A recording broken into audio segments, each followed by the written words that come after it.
He woke up every morning before the sun, not because he wanted tube, because guilt does not sleep. The room was quiet, but his mind was not. Every shadow carried a memory. Every silence replayed a moment he could not undo. There were things he had done that no one knew. Things he had said that could never be taken back, and choices small at the time that had grown into ghosts.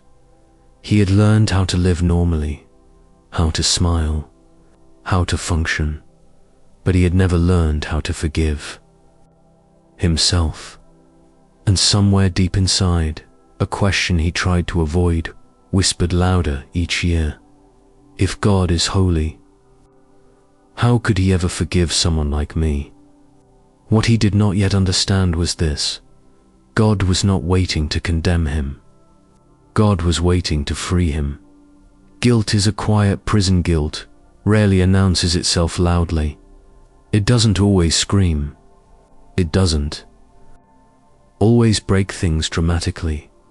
More often, it settles in quietly, like dust that gathers over time, until everything feels heavy. He went to work. He spoke to people. He lived a life that looked ordinary from the outside, but inside, he was serving a sentence no judge had given him. Every success felt undeserved. Every moment of joy felt stolen. Guilt has a way of convincing you that happiness is something you forfeited long ago. The memory that would not let him go there was one memory he could never escape. It returned in fragments, a look on someone's face, a moment of cowardice, a decision made out of fear, anger, or selfishness. Time had passed. Consequences had unfolded, but the memory stayed frozen, untouched by years. He replayed it constantly, hoping somehow the ending would change.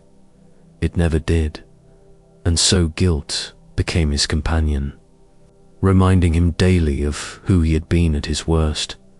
The lie guilt tells guilt whispers lies slowly. It doesn't say you did something wrong. That would be manageable. Instead, it says you are wrong. It takes a single failure and turns it into an identity. A mistake becomes a definition. A moment becomes a verdict. He stopped asking whether he could be forgiven. He assumed he had already been judged. Why he avoided God people. Assumed he stayed away from God because he didn't believe. The truth was harder. He believed too much. He believed God was holy. He believed God was just. He believed God saw everything. And if all that was true, then standing before God felt unbearable. Because how do you confess what you can barely admit to yourself? So he stayed distant, not out of rebellion, but out of shame. Shame and guilt are not the same. Guilt says, I did something bad. Shame says, I am bad. And shame is far more destructive.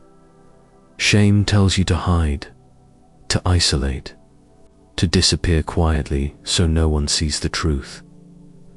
He learned how to be present without being known, how to talk without revealing, how to survive without healing. The weight of trying to make up for the past he tried to compensate. He became responsible, helpful, reliable. He told himself that if he lived well enough, long enough, maybe the past would lose its power. But no amount of good deeds erased the memory.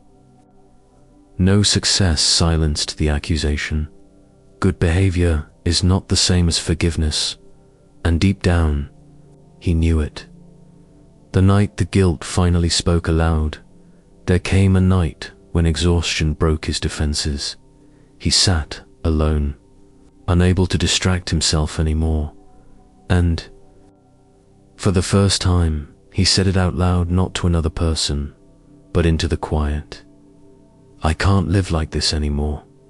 It wasn't a prayer. It wasn't repentance. It was surrender. When God does not interrupt, but invites, God did not respond with thunder. There was no dramatic voice, but there was a sense, gentle, steady, that he was not being pushed away. Instead of accusation, there was invitation. Not, explain yourself, but come closer. And that surprised him more than judgment ever could have. The courage to tell the truth. Forgiveness began not with relief, but with honesty. He began to admit the truth, not minimizing it, not justifying it. He named what he had done.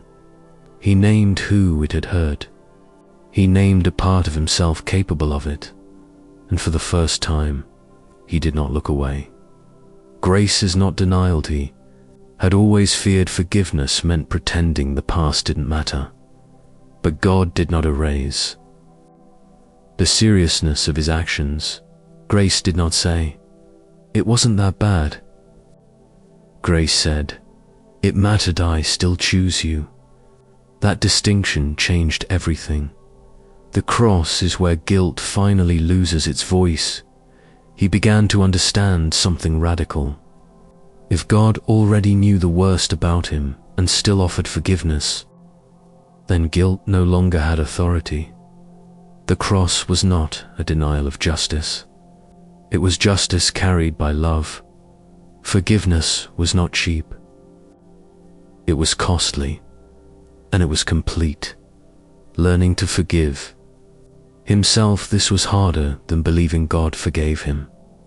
Self-forgiveness felt disloyal to the pain he caused, to the seriousness of the past. But slowly, he realized, refusing to forgive himself was not humility. It was pride disguised as punishment. If God had released him, who was he to keep himself chained?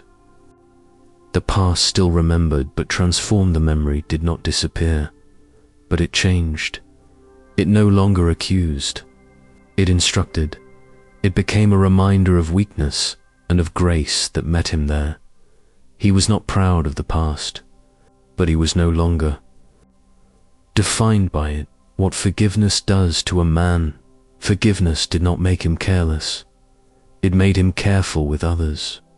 With himself, it softened his judgments, deepened his compassion, slowed his anger.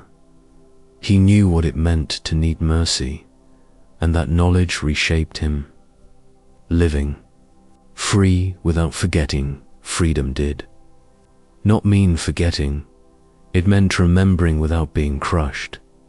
It meant the past no longer dictated the present. The mistake no longer owned the future. He was still accountable, still learning, still human, but no longer condemned. The quiet joy of being known and loved for the first time in years. He felt joy without fear, not loud joy, not careless joy, but a deep, quiet peace that comes from being fully known, fully loved.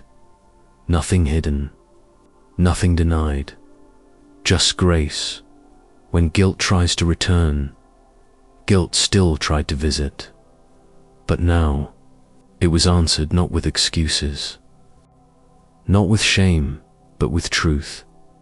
I am forgiven, and guilt, having lost its power, could not stay. A man set free, not because he deserved ETH, did not earn forgiveness. That was the point. He received it, and that grace became the foundation of a new life, not perfect, not spotless, but honest, humble, and free. Forgiveness is not the end. It is the beginning. Forgiveness did not close his story. It opened it. A future no longer built on fear. A life no longer governed by the past. He walked forward lighter, not because the weight had never been real, but because it had finally been lifted. God did not excuse him. God redeemed him. God did not say, "What you did doesn't matter." God said, "You matter more." And that truth did what punishment never could. It healed him.